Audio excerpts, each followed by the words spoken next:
So boleh beri sedikit tip di sini. Amalan minda tafakur harian. Siapa nak?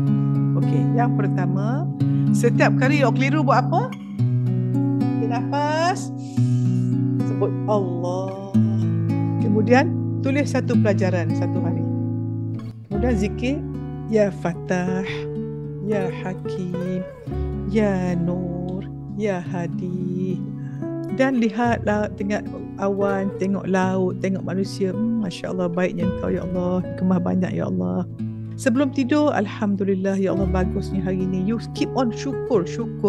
Dan every time you are stress, senyum, sunnah Nabi. Every time you are senyum, tahu tak apa hormon keluar? Hormon endorfin. Dan dengar dengan hati. Bila orang bercakap, dengar. Dan stop judge. Dan dengar dengan penuh kasih sayang.